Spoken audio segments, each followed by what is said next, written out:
On October 7, 2001, NATO began its invasion of Afghanistan. 10 years later, as the country descends into even greater chaos, the illegal occupation of Afghanistan continues. Welcome. This is James Corbett of Global Research TV at grtv.ca. October 7th marks the 10-year anniversary of the commencement of NATO operations in Afghanistan. Although the impending illegal invasion of Iraq in 2003 was enough to drive millions of people worldwide into the streets in protest, there has never been the same widespread resistance to the Afghan war. This war has been deemed the right war and given a broad measure of support from across the political spectrum because it is still linked in the popular imagination with the events of 9/11. Even a cursory interrogation of these assumptions, however, reveals the absurd nature of this pretext for what has been all along an illegal invasion and occupation of a sovereign nation. On the evening of 9/11, the North Atlantic Council issued a statement offering the assistance of all 18 NATO member states to the United States, calling the attacks without precedent in the modern era. The next day, the Council met again, making the extraordinary decision to invoke Article 5 of the Washington Treaty for the first time in NATO's history.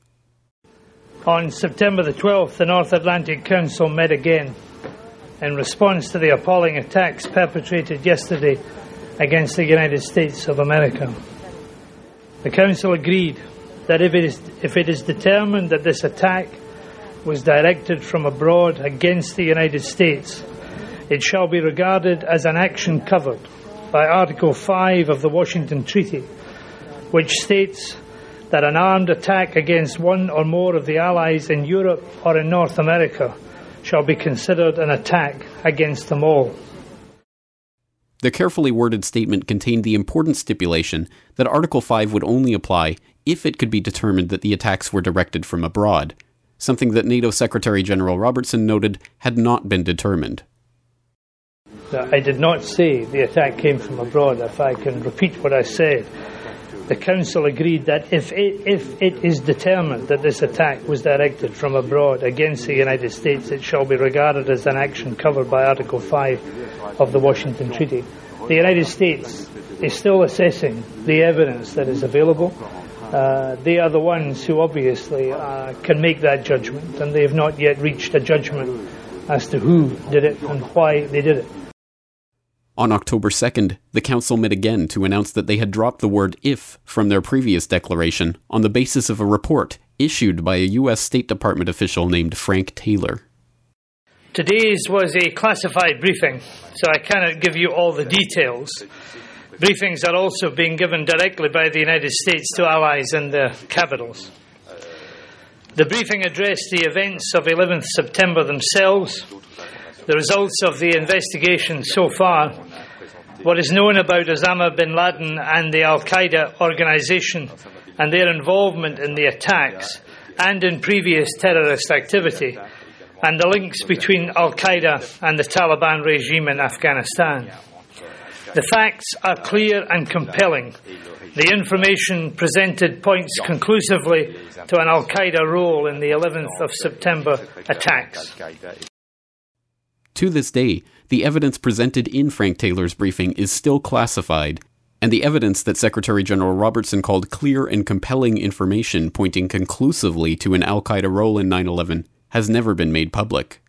Nor was this evidence ever presented to the FBI, who told investigative journalist Ed Haas in 2006 that there was no hard evidence linking Osama to 9/11. As the documentary record shows, the lip service paid to finding Osama was never more than a convenient excuse for the Afghan invasion. In February of 2001, the Taliban offered to turn bin Laden over to the United States, but the US refused. The Taliban in Afghanistan, they have offered that they are ready to hand over Osama bin Laden to Saudi Arabia if the United States drops its sanctions and they have some kind of deal that they want to make with the United States. So do you have any comments? Let me take that and get back to you on that. The offer was repeated in October of 2001, shortly after the bombing started, but again, the US rejected it. Bin Laden himself was not even in Afghanistan at the time of the 9/11 attacks, a point later confirmed by CBS News. CBS News has been told that the night before the September 11th terrorist attack, Osama bin Laden was in Pakistan. He was getting medical treatment with the support of the very military that days later pledged its backing for the U.S. war on terror in Afghanistan. Pakistan intelligence sources tell CBS News that bin Laden was spirited into this military hospital in Rawalpindi for kidney dialysis treatment. Eventually, all pretense was dropped that the invasion of Afghanistan had anything to do with finding Osama bin Laden. So I don't know where he is. Nor do, I just don't spend that much time on him, Kelly, to be honest with you. The mystery of this non-pretext for the Afghan invasion, however, makes perfect sense, not if one sees the invasion as retaliation for 9/11, but exactly the opposite, if one understands 9/11 as in fact the pretext for a previously planned military operation to fulfill previously acknowledged Western geostrategic imperatives. As National Security Advisor to Jimmy Carter, Zbigniew Brzezinski oversaw Operation Cyclone, a covert U.S. plan for luring the Soviet Union into an unwinnable war in Afghanistan by first fomenting and then actively supporting Islamic fundamentalists in the country. This became the basis for the eventual takeover of the country by the Taliban, with active CIA support through their front in the Pakistani intelligence services. In 1997, just 4 years before the NATO invasion, Brzezinski wrote that, "For America, the chief geopolitical prize is Eurasia. Now a non-Eurasian power is preeminent in Eurasia, and America's global primacy is directly dependent on how long and how effectively its preponderance on the Eurasian continent is sustained." He pinpointed what he called the Eurasian Balkans, an area encompassing Afghanistan and its neighbors, as the most geopolitically significant region to control for its gas and oil reserves and mineral deposits. Later that year, a senior delegation from the Taliban came to the United States for meetings with UNICAL about securing the rights to construct a gas pipeline from Turkmenistan to Pakistan across Afghanistan. In 2002, it was revealed that the United States had been negotiating with the Taliban to secure those oil interests, and that American negotiators had told the Taliban that they had a choice. You have a carpet of gold, meaning an oil deal, or a carpet of bombs. Shortly after the 9/11 attacks, a former Pakistani foreign secretary revealed to the BBC that a senior American official had told him in mid-July of 2001 that military action against Afghanistan would go ahead by the middle of October. When the Bush administration came into office, its first substantive national security decision directive, NSPD-9, called for military options against Taliban targets in Afghanistan, including leadership, command control, air and air defense, ground forces, and logistics, and was presented to the president on September 4th, 2001, 7 days before 9/11. What makes the nightmare of this invasion all the more disturbing is that in allowing this invasion to go forward, and in offering no significant resistance to the operation itself, the public has effectively allowed the war criminals to set a series of disturbing precedents which future political leaders have used and in the future will no doubt continue to use in justifying their own wars of conquest. Earlier this week, I talked to Rick Rozoff, director of Stop NATO International, about this very problem. The 10th anniversary of the U.S. and British attack on Afghanistan on October 7th, 2001, brought in its train is, as you alluded to, 10 years of the North Atlantic Treaty Organization, coming in as camp followers initially and then taking over the operation as they continued to manage it under the so-called International Security Assistance Force, where probably 90% of foreign troops in Afghanistan currently are serving under NATO. That is, that includes, of course, the vast bulk of American troops. It's the largest number of American troops serving under NATO command in history. Outdoes or outnumbers the amount of American troops stationed in Bosnia. In 1995, there were 60,000 troops under NATO command, and in Kosovo in 1999, there were 50,000 troops. Came in under NATO command. But there are a lot of other, rather shocking precedents about this. This is the longest war in the history of the United States. The longest continuous independent combat operations. It's longer than that in Indochina, for example. It's the longest war in the history of Afghanistan.